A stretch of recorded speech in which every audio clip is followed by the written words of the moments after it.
Bismillahirrahmanirrahim.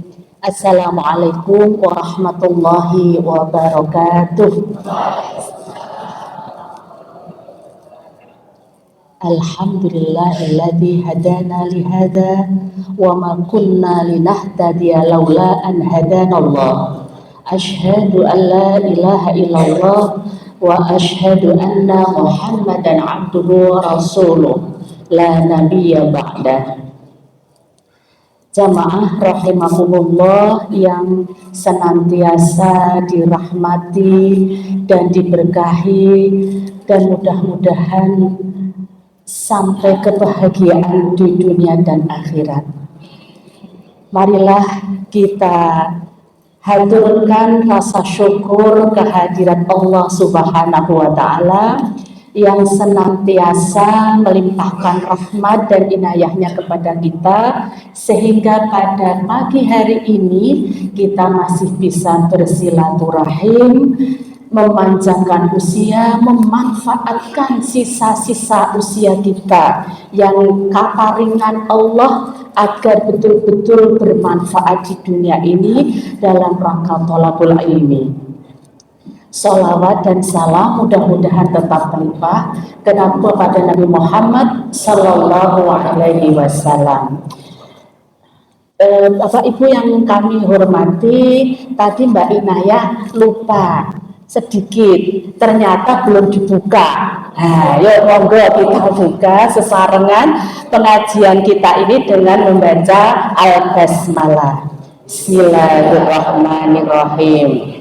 Nggih, matur nuwun sanget Bapak Ibu ingkang kula hormati. Menika nyuwun sewu menawi pareng badhe matur kanthi basa campur-campur nggih Bapak Ibu nggih. Nggih kala wau menika wah anggenipun ngenalken kula merinding. Niki jane mboten sah dawa-dawa nggih, ndak konangan. Terus nyuwun sewu Bapak Ibu menika rak jadwalipun ngantos pukul 7 nggih. Nah, menawi kongregasi tak nggih semen to. Nek sekolah kir seneng ya rumiyin kula menika nek dibubar kene nggih mboten bubar. Niki insyaallah manfaat nggih. Ya monggo kita tansah ngaturaken salam lan sholawat mugi-mugi tansah kaparingan kalimpahan dhateng Nabi Muhammad sallallahu alaihi wasallam, keluarga, para sahabat, lan para pendherekipun ingkang tansah nglajengaken dakwah Rasulullah ngantos dumugi sakmenika insyaallah kalebet kita sedaya Bapak Ibu sekalian. Nah, judulipun ingkang kaparingan dumateng kula menika luar biasa nggih, luar biasa. Dan kula badhe matur enteng-entengan kemawon, nanging menika monggo mangke dipun menapa menika dipun luasaken, dipun sebaraken nggih. Ingkang sepindah Bapak Ibu menika sampun wulan menapa nggih? Rejab. Insyaallah wulan ngajeng menapa? Sya'ban nggih. Kita nyuwunaken lan kula nderek titip nggih, nderek titip boleh ingkang sampun rawuh Bapak Ibu ingkang rawuh wonten enjang menika pengaosan thalabul ilmi menika sampun terpapar menika menapa nggih, informasinipun sampun dumugi. Ning mbok bilih menika penting dipun tular-tularaken wonten menapa sederek-sederek kita dengan tetangga-tetangga kita di sekitar RT, di sekitar RW, di sekitar kampung-kampung nggih, sederek-sederek kita tentang amalan di bulan Rejab dan Sya'ban. Ini pertama menika rumiyin, menika ingkang konkret. Amargi menapa kala wau Mbak Inayah punika pangapunten nggih Mbak, niki enom banget saat iki kula. Mbak Inayah kalau mau ngelambari dos pundi supados kita menjadi kader yang bermanfaat. Salah satu tanda kadung adalah dilihat dari bagaimana cara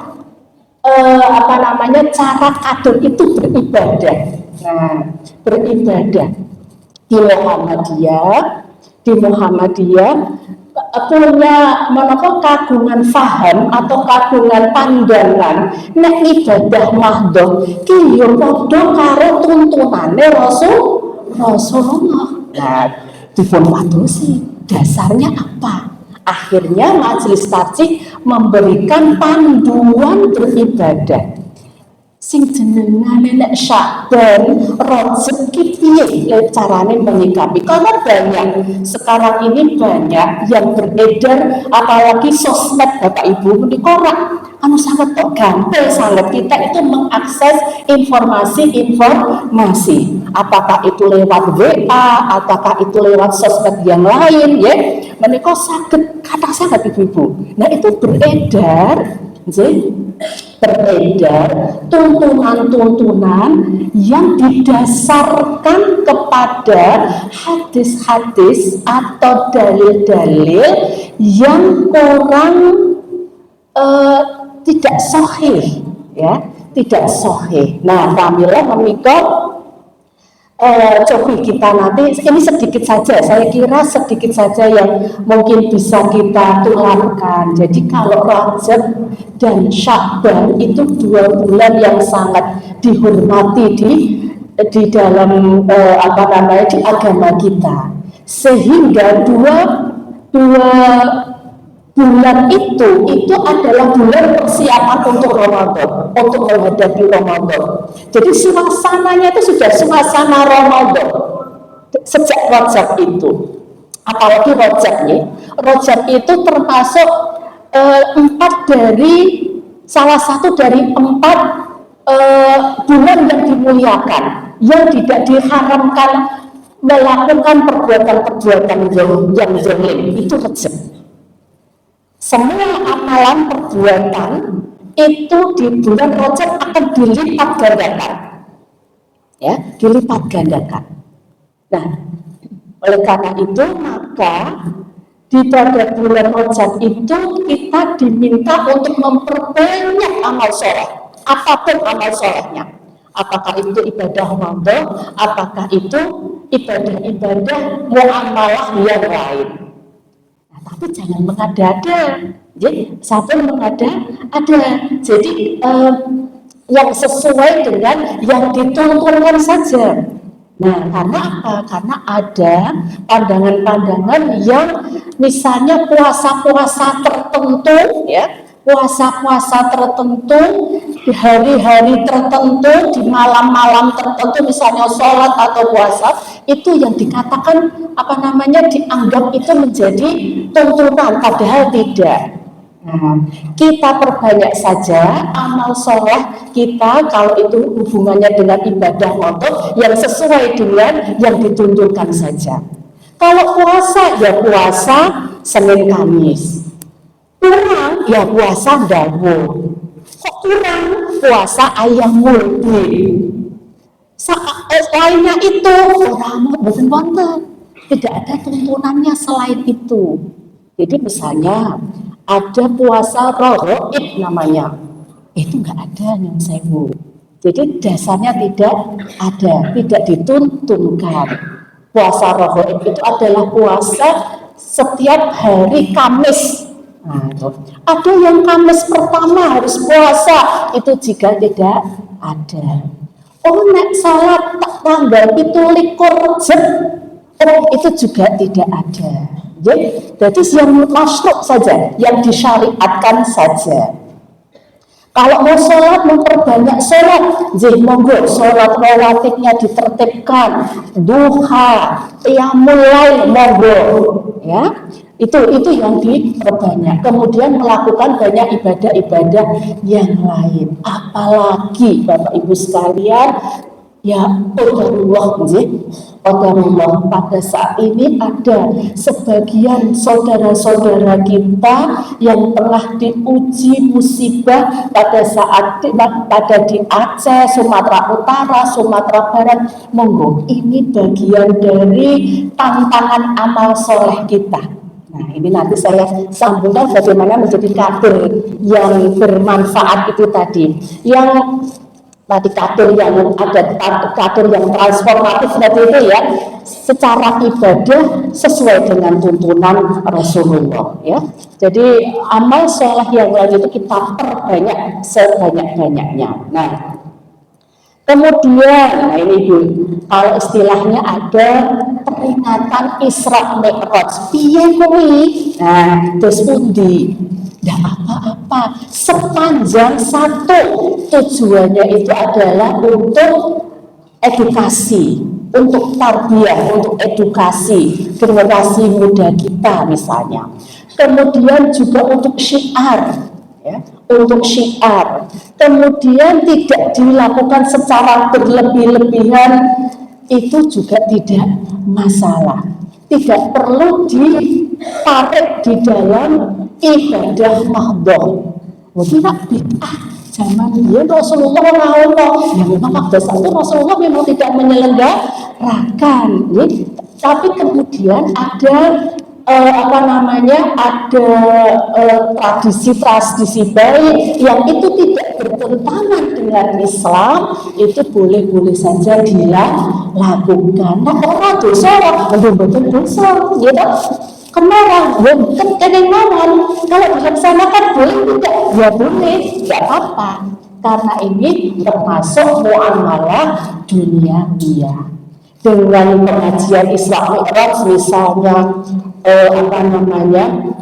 dibarengi dengan penggalangan dana amal untuk saudara-saudara kita yang sedang mengalami bencana misalnya, monggo. Untuk silaturahmi, monggo. Untuk mengumpulkan anak-anak muda dan cinta lagi kepada masjid, monggo. Nah itu dia, ini muamalah duniawiyah. Kalau di keluarga kita Muhammadiyah seperti itu tidak persoalan, tidak persoalan, asalkan tadi bahwa itu jangan dianggap sebagai ibadah mahdhah, itu adalah wilayah muamalah duniawiyah. Nah kemudian demikian juga dengan Sya'ban. Nah, Sya'ban juga demikian.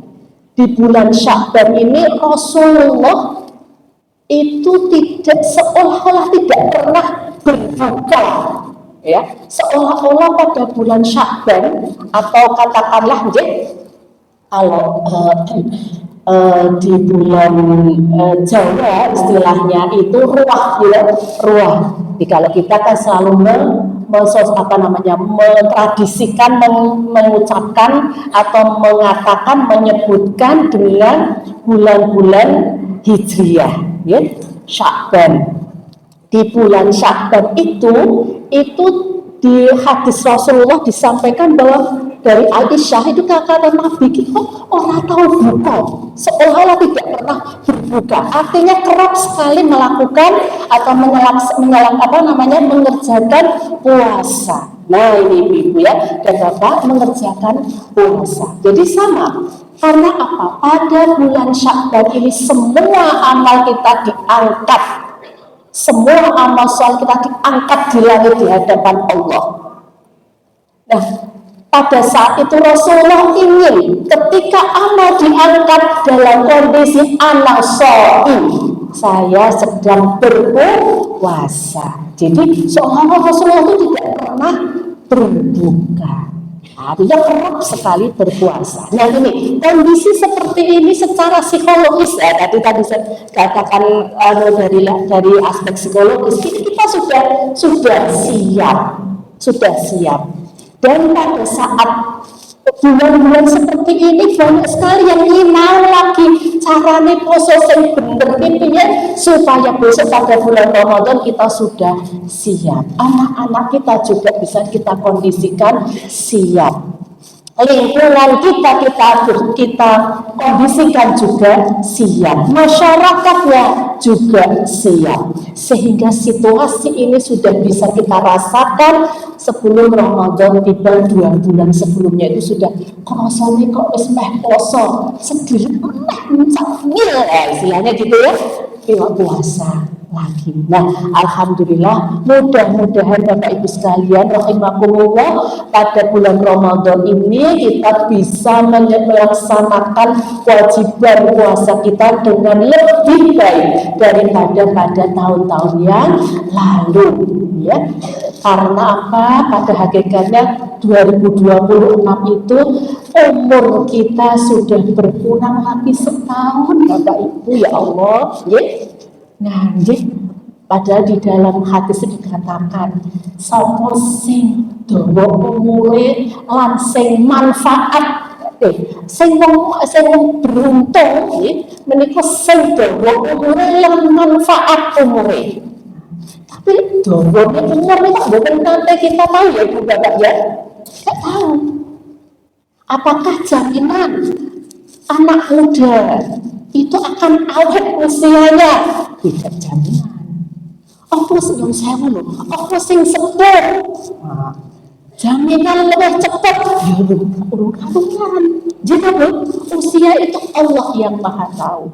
Tetapi ikhtiar kita menuju kepada orang yang bermanfaat, yang khairun nas anfa'uhum linnas, itu kita berikhtiar karena kita sudah diberikan petunjuk oleh Allah. Nah, saya untuk untuk yang selanjutnya ini saya ingin memasuki situasi saudara-saudara kita yang ada di Aceh, yang ada di Sumatera Utara, ada di Sumatera Barat, yang saat ini nyuwun sewu kemarin itu sudah bersih-bersih, datang lagi banjirnya.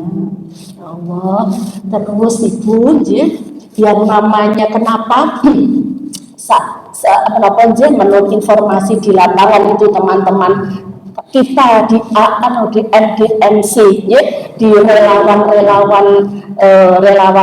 bencana, alhamdulillah ya, kita ini berada di keluarga besar Muhammadiyah yang memiliki faham, yang memiliki pandangan Islam rahmatan lil alamin, ya, yang ingin mengimplementasikan rahmatan lil alamin, ya, wa ma arsalnaka illa rahmatan lil alamin, itu dalam praktek yang nyata.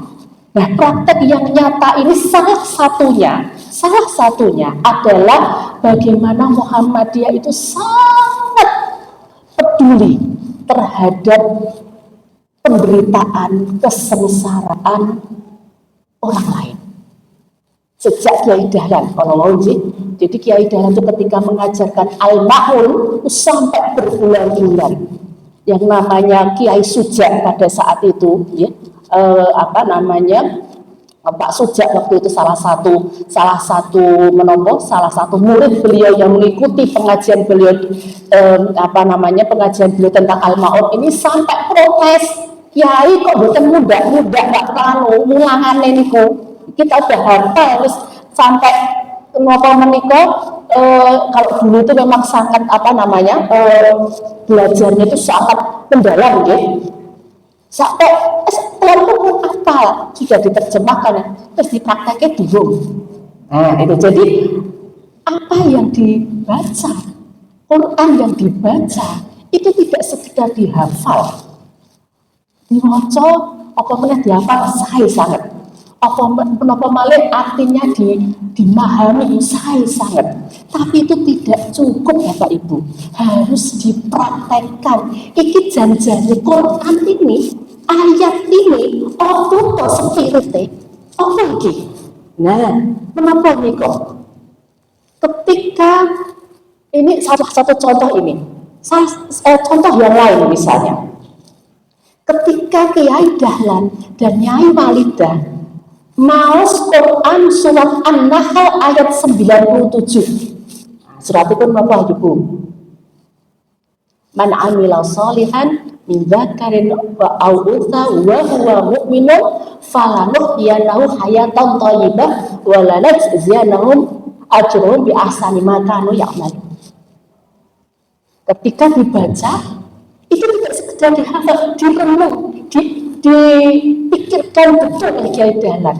Oh, iki akhirnya apa? Menginspirasi lahirnya sebuah gerakan, tidak hanya organisasi, gerakan Aisyah, gerakan perempuan Aisyah.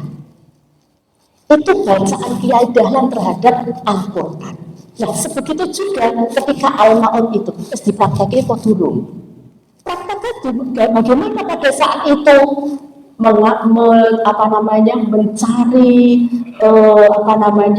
para duafa pada saat itu, ya, duafa pada saat itu di alun-alun diajak gelandangan juga nyun sewu, ada yang malah agak belum genep, ya, ada yang juga yang tidak sekarang ini istilahnya gangguan jiwa gitu, sampai dibawa dirawat dan sebagainya. Lalu muncullah inspirasi apa? PKU, ya, rumah yatim dan lain sebagainya. Itu adalah hasil dari perenungan, pencermatan, pemahaman dan mempraktekkan ayat-ayat Al-Quran termasuk Al-Ma'un ini. Nah, sekarang Al-Ma'un ini dibawa oleh kita untuk salah satunya adalah bagaimana mengimplementasikan saudara-saudara kita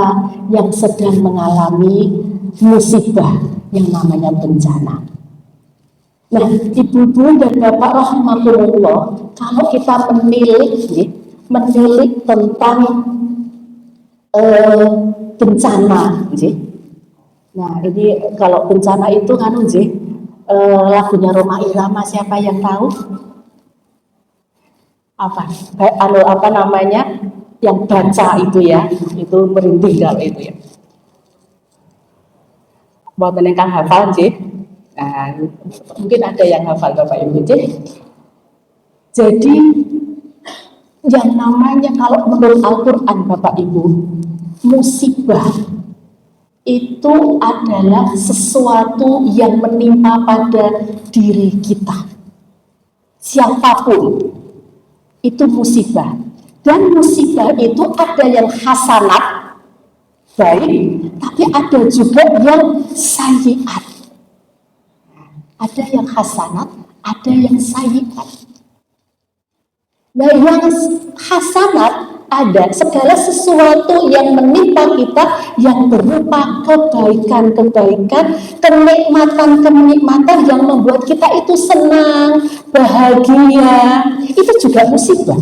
Jadi musibah itu tidak selalu berarti bencana, tetapi musibah itu lebih pada ujian, cobaan, ya. Itu ada yang hasanat, karirnya bagus, itu musibah hasanat. Putra-putra ini pun sukses, berhasil meraih karir, meraih pendidikan yang setinggi-tingginya, itu juga musibah, tapi hasanat. Rezeki melimpah ruah, koyo mandek gitu, ya, itu ya juga musibah, tetapi hasanat. Nah, kalau manusia merasakan musibah yang hasanat tadi, maka oleh Allah dituntunkan satu untuk bersyukur. Ya.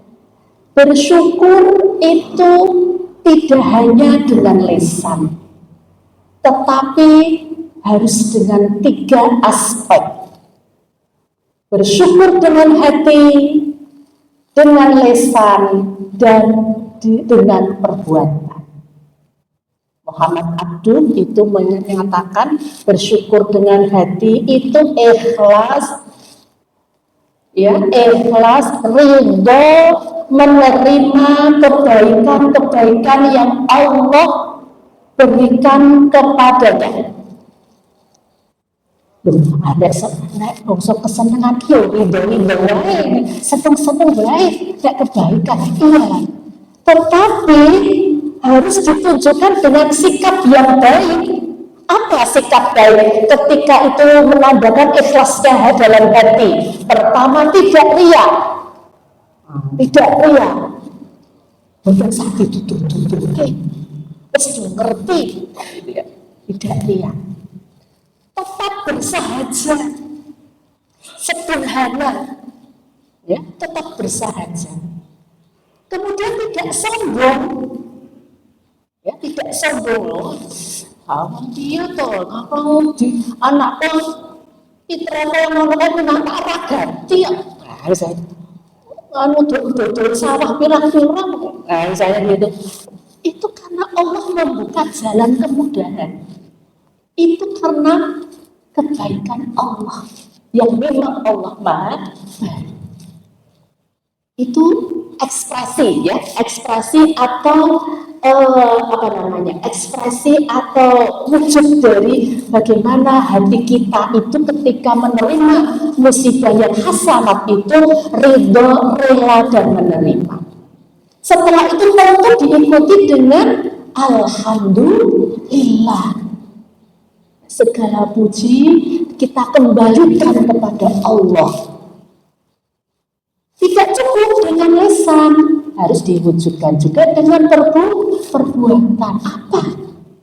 Kebaikan-kebaikan yang kita terima, kebahagiaan yang kita rasakan harus ditularkan untuk meluaskan kebaikan-kebaikan yang lebih baik lagi kepada orang lain.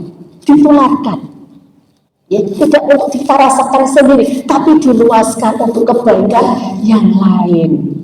Nah, kalau di Muhammadiyah itu salurannya banyak sekali, didorong untuk banyak-banyak berderma, bersedekah, berinfak, wakaf, ya toh, wakaf, apalagi berzakat, jangan lupa, karena itu kalau bagi yang sudah mampu kan wajib, ya. Nah, itu kalau itu kurang ya monggo sedekah, tak urung iso zakat ya monggo bersedekah, monggo bersedekah berapapun itu dalam rangka apa? Dalam rangka untuk meluaskan kebaikan yang kita rasakan, kita terima dari Allah. Nah, itu. Nah, setelah itu tidak ada aku ya untuk hal yang mal itu yang harta kok urung kita urung iso gitu. Tambah dengan tenaga kita. Tangan tenaga kita dalam konteks kebencanaan itu banyak sekali yang melamar jadi relawan, itu ya. Tetapi memang harus dipotong ya, kalau relawan di sana itu memang harus tangguh gitu ya. Harus tangguh, jangan bertanya kalau di ruang di situasi bencana itu jangan ditanya aku sesok lek winget dan juta lopo, ampun bawa sendiri. Para relawan itu banyak ngastok beras piyambak, ngastok kloso piyambak, ngastok nopo piyambak, wong arep ketulung kok gitu. Itu sampai begitu. Saya rela, saya dokter, saya bisa nggak diberangkatkan, tapi ada loh ya yang aku sesok tidurnya di mana, aku jangan mikir tidur di mana gitu ya. Bukan sendiri harus survive gitu, harus survive apa, tapi kalau tangga bencana, ya Allah, masya Allah, tangga bencana itu udah lari Bu. Jadi yang tadi saya sampaikan tadi ya. Tsunami itu juga dahsyat waktu di Aceh itu tsunami.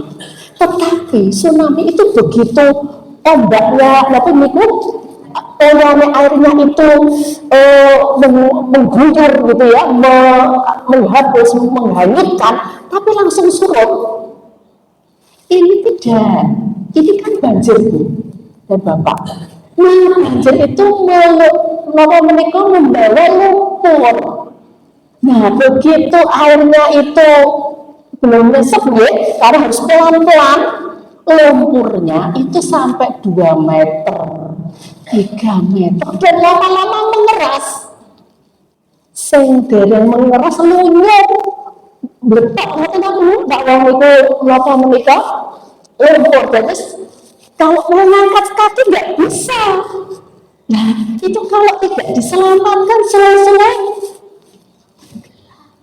Masya Allah, tenggelam.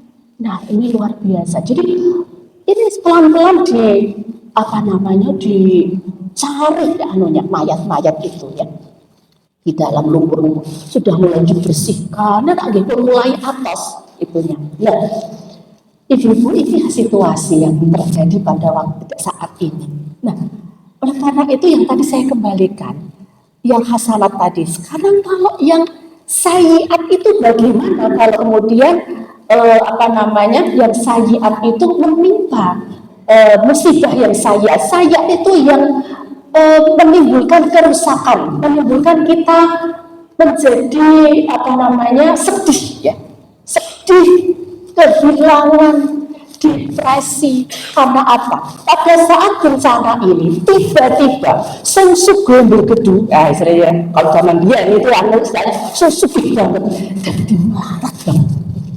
Saya jadi miskin, mendadak miskin.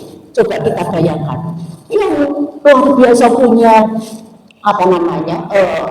mobil banyak sekali, ini banyak sekali, bisa seketika hilang.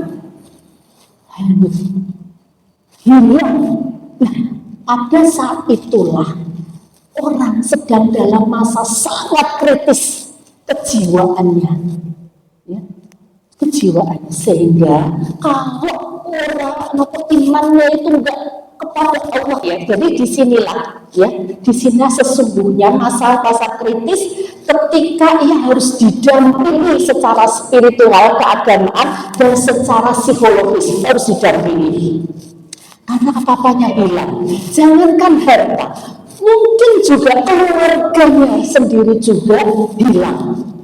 Nah, ini bagaimana situasi psikologis orang yang tengah mengalami musibah.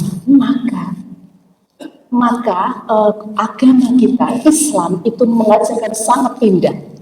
Sabar itu senjatanya. Sabar itu bukan berarti diam, menangis, ya, menangis meronta-ronta, bahkan protes sama Allah. Tidak. Sabar itu adalah kesadaran yang sangat tinggi. Sehingga kalau ada orang, ya, ini ibarat ini analoginya, ada orang kalau kita melawan nih misalnya ya, melawan musuh gitu ya, ini kalau guruan anak-anak yang sedang berantem itu ibu-ibu menikah buat lawan itu marah mesti kalah. Wah, jadi karena apa? Kalau orang yang sedang marah, sedang protes, dia panik. Dan sabar ini akan mengalami menemukan strategi-strategi. Jadi sabar itu adalah aktivitas psikologis yang tingkat tinggi itu, ya, yang tingkat tinggi. Kenapa? Karena di dalamnya ada kesadaran penuh, ketauhidannya penuh, kepasrahannya penuh, tetapi punya pandangan yang positif terhadap peristiwa yang sedang dihadapi. Itu sabar. Maka ketika sedang mengalami musibah yang sayyiat itu, maka kesabaran itu menjadi titik senjata yang paling ampuh. Satu apa? Harus disadari, ketika seorang itu sedang mengalami musibah sayyiat adalah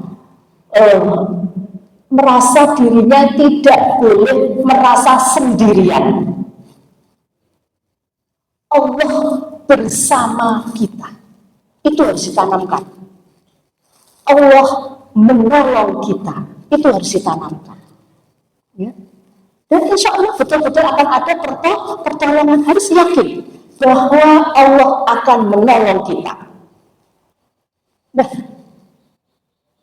bagi orang yang sedang tidak mengalami musibah sayyiat itu, dituntunkan untuk menolong kepada orang yang menolong orang yang sedang kesusahan. Itu sudah timbal balik itu. Jadi yang sedang kena musibah merasa insya Allah saya ada yang menolong. Sementara yang orang yang tidak mengalami langsung itu dianjurkan, diperintahkan untuk menolong orang yang sedang kesusahan. Kok luar biasa Islam itu. Itu yang pertama. Kemudian yang kedua, ada ke dalam kesabaran itu punya punya keyakinan bahwa saya bisa bangkit lagi. Nah, itu. Ya betul, saya sedang dicoba oleh Allah. Tetapi saya yakin Allah Ar-Rahman Ar-Rahim dan saya bisa bangkit kembali. Itu bagi korban yang sedang mengalami musibah.